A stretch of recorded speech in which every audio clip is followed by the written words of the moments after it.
BTR নিৰ্বাচনক লৈ কৌশলী স্থিতি ৰাজ্যিক বিজেপিৰ দুই নেতাৰ বিৰুদ্ধে প্ৰাৰ্থী প্ৰক্ষেপ নকৰে বিজেপিয়ে প্ৰমোদ বড়ো আৰু হাগ্ৰামা মহিলাৰ বিপক্ষে থিয় নকৰাই প্ৰাৰ্থী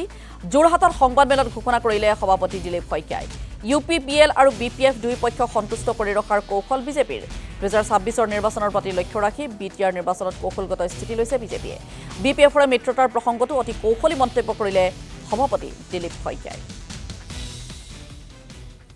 বিটিআৰ ইলেকশন খুব ভালো বিটিআৰ ইলেকশন আমি 40টাতেই ভাৰতীয় জনতা পাৰ্টিয়ে খেলাৰ কথা চিন্তা কৰিছো মুখ্যমন্ত্ৰী ডাঙৰীয়া এটা ঘোষণা কৰিছিল আগতে যে আমাৰ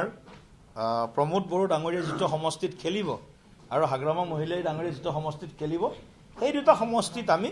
প্ৰাৰ্থিত্ব নিদিও মাননীয় মুখ্যমন্ত্ৰী ডাঙৰীয়া ঘোষণা কৰিছিল আৰু সেইটো ষ্টেণ্ড আজিৰ দিনলৈকে আছে বিজেপি অকলে নিৰ্বাচন খেলিব কিন্তু ৰাজনীতিত পথ পৰিৱৰ্তন হৈ থাকে মই আকৌ কম ৰাজনীতিৰ পৰিদৃশ্য সলনি হৈ থাকে যেনেকুৱা মানে দেশ হ'ব তেনেকুৱা বেশ ধৰিব লাগিব আমি হয় না নহয়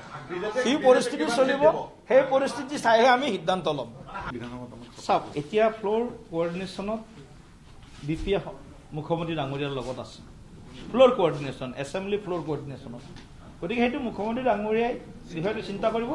দলৰ মজিয়াত আমি চূড়ান্ত একো সিদ্ধান্ত হোৱা নাই কাৰণ দলৰ মজিয়াখন বেলেগ চৰকাৰৰ মজিয়াখন বেলেগ দল হিচাপে আমি আটাইকেইটা দলে বহি যদি আমি ভাবো যে হাগ্ৰামা ডাঙৰীয়াকো আনিব লাগে তেতিয়াহ'লে পৰৱৰ্তী সময়ত এইবিলাক চিন্তা হ'ব আজিৰ দিনত কিন্তু এনেকুৱা চিন্তা নাই